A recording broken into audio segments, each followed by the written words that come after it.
You need 218. Unfortunately, 4% of our conference can join all the Democrats.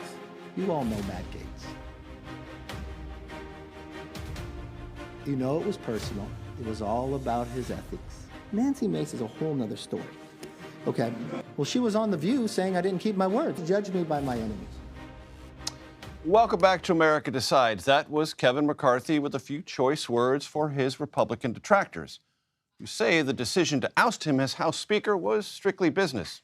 Unprecedented business, we should add. And here's Congressman Matt Gaetz of Florida, his response to McCarthy's comments about that ethics investigation. That's totally false. I'm the most investigated man in the entire United States Congress. I've been cleared by the FBI, DOJ, the Federal Election Commission. But you don't think that McCarthy did enough to stop this? I mean, isn't that? No, wasn't that well known that you were mad that he didn't do enough to stop that investigation? I'm not saying there's anything wrong with being mad, by the way. I'm not.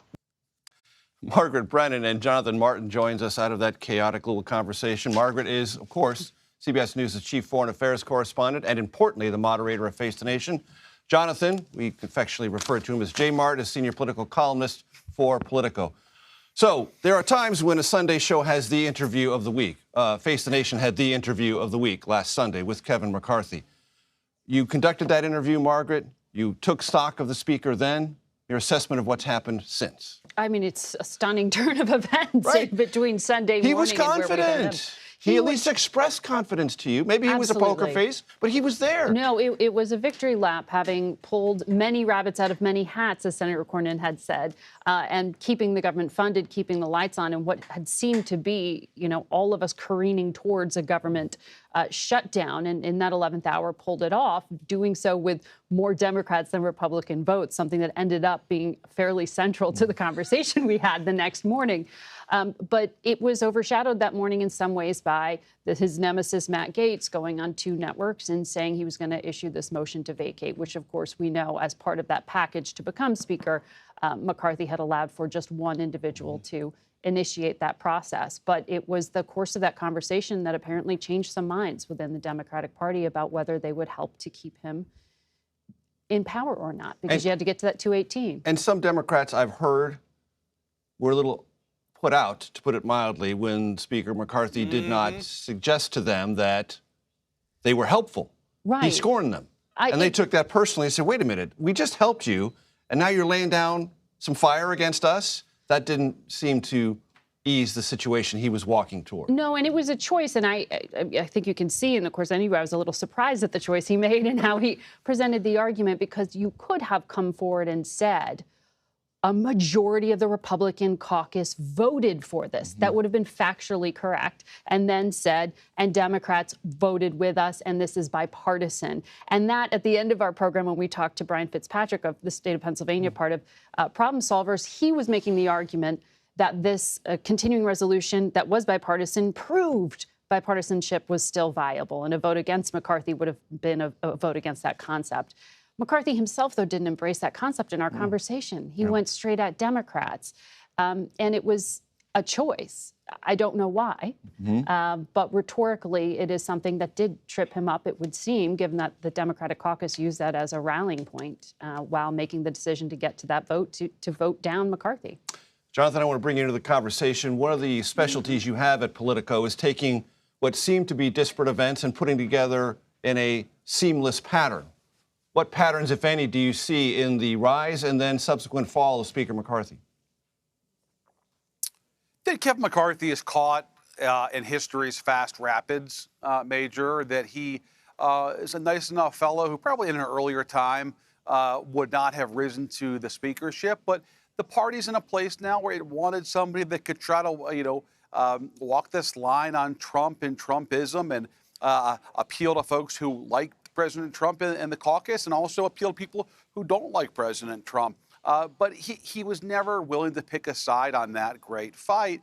And at every turn, he effectively tried to placate the hard right elements of his conference. And I think he paid a price for that because he had no Democratic friends at the end of the day. But to me, it's hard to see how a Democratic Party today, where the cardinal issue for them is Trump and Trumpism, would ever help a Republican speaker who they see as being a Trump enabler. And I think that ultimately was Kevin's challenge. The Democratic Party structurally today is just not going to help somebody who is part of the Trump MAGA movement, and they see Kevin as that person. So I think Kevin's caught up, Major, in the larger story of American politics in this moment, and frankly, is more of a vessel than anything else.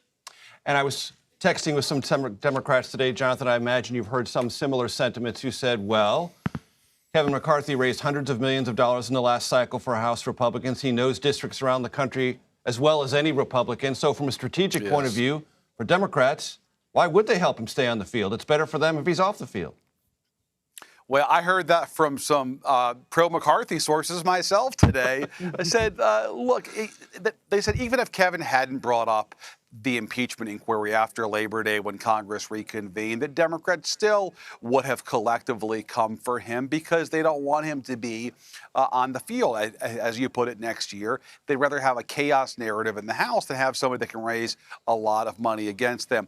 I tend to think that that's more of an open question. I think if Kevin McCarthy had not gone on Face the Nation and said what he did on Sunday, had not brought up the impeachment inquiry after Labor Day, I think it would have been possible for him to break a few Democrats away.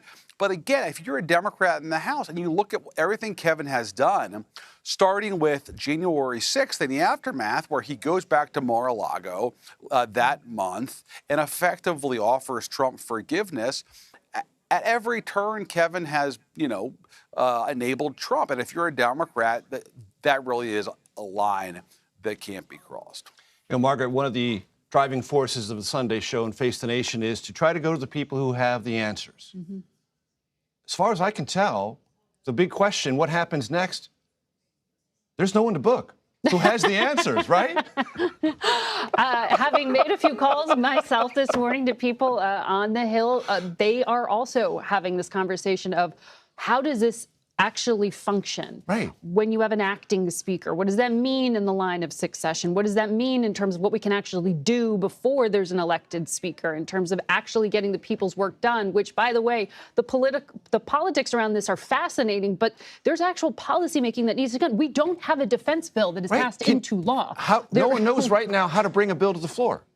No one knows. Right, exactly. Even if there were will and action to do it, which there's not. But you have, we were on the brink of not having the FAA reauthorized, just for the very basic functioning of our air traffic.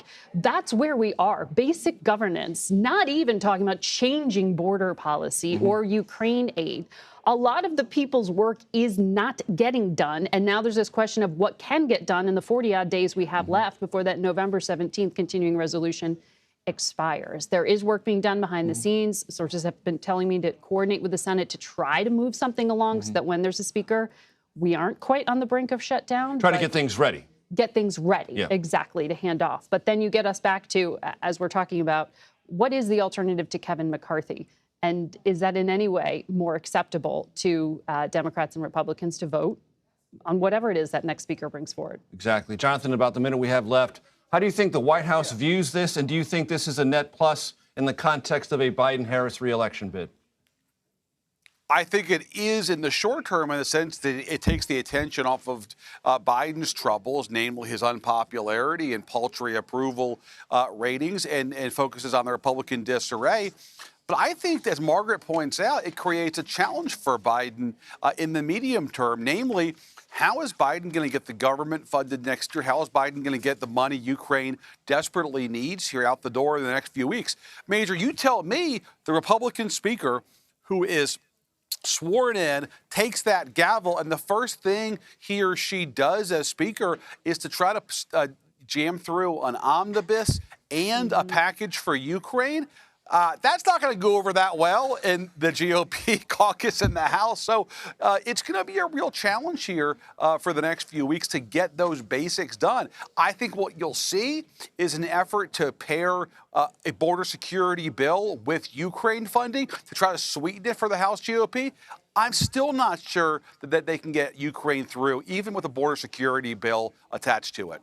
Challenges ahead. Margaret Brennan and Jonathan Martin, thank you so much.